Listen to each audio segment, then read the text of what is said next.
Welcome back to The Explainer. So glad you're here, because today we're diving into something absolutely wild.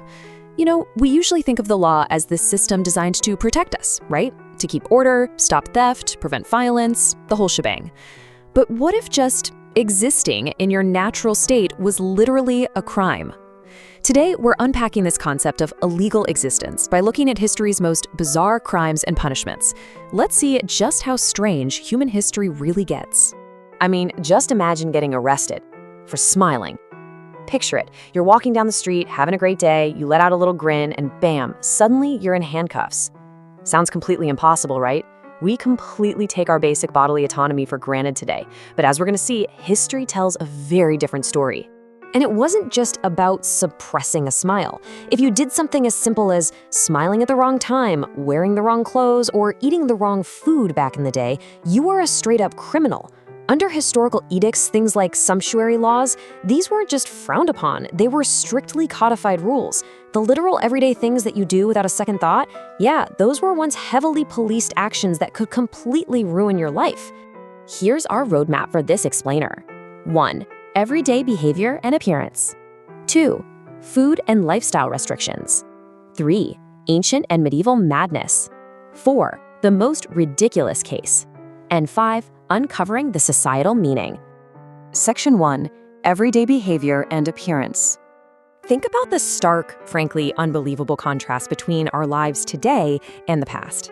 Today, you wake up, you pick out an outfit you like, step outside, smile freely at your neighbor, total freedom, right?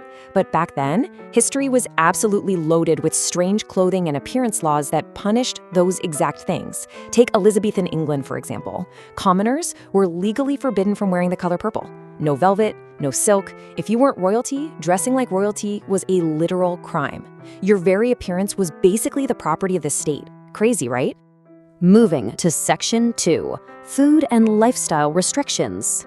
Historical governments didn't just stop at your wardrobe, though. They followed you right into your dining room. Today, if you get a craving, you run to the grocery store, grab what you want, and eat it. But back then, you could actually be arrested for consuming the wrong food or drink. In Edo period Japan, strict laws forbade merchants from consuming certain luxury goods, no matter how rich they were. And over in ancient Egypt, common peasants were completely barred from eating certain sacred fish. If you were caught enjoying a dish that was quote-unquote above your legal station, you were a criminal facing severe punishment. Which brings us to Section 3, Ancient and Medieval Madness.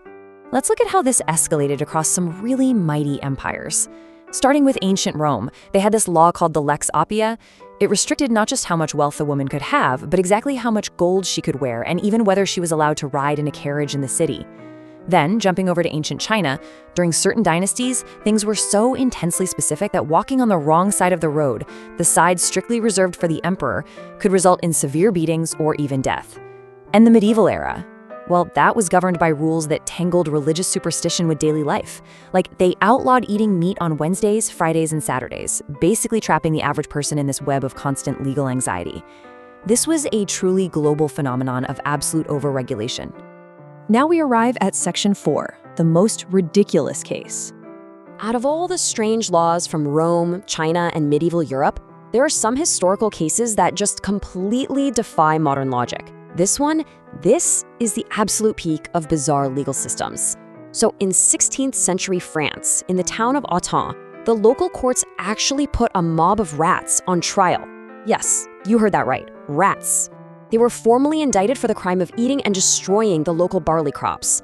I mean, it's a case so ridiculous, so utterly disconnected from any kind of common sense that it feels like a complete work of fiction. But wait, the absurdity doesn't stop at just blaming the animals. The legal system went to astonishing lengths here. The court actually appointed a defense lawyer for the rats, a guy named Bartholomew Chassany. And when the rats, inevitably, failed to show up to court, Chassany masterfully argued that his clients were justified in their absence because they were too afraid of the village cats. And get this, the court accepted the excuse. Literally, how could a society spend time, energy, and resources litigating against rodents? Why would an entire legal apparatus mobilize to punish something so absurd? Well, that is the perfect question to lead us to our final point. Section 5, Uncovering the Societal Meaning. This is where we put the pieces together. The crucial takeaway here is that these laws were not just random acts of madness by bored kings. Actually, they were highly calculated tools for control. Think about it. First, controlling everyday behavior ensures the populace is always slightly afraid and constantly aware of the state's power over them. Second, it enforced massive class divides. You couldn't just fake being wealthy if it was literally illegal to wear velvet or eat luxury fish. And third, they reinforced cultural power structures. These bizarre trials and daily restrictions maintained a strict hierarchy. They reminded everyone exactly where they stood in the grand scheme of the empire. So it really wasn't about justice at all, it was about absolute control. And all of this leaves us with a truly fascinating question to ponder. How will future generations judge our current laws? I mean, we look back at ancient Rome, China, and medieval Europe, and we laugh at their strange clothing and food restrictions. We think it is absolutely absurd to put a rat on trial or arrest someone just for wearing the color purple, but what perfectly normal, everyday behavior that we do right now will look like absolute madness to humans 1,000 years from now? It really changes your perspective, doesn't it? I really hope you enjoyed breaking down this topic with me today. If you found this structured explainer helpful and fascinating, please be sure to like, subscribe, comment, and share. Seriously, let me know in the comments what current law you think future historians are gonna laugh at.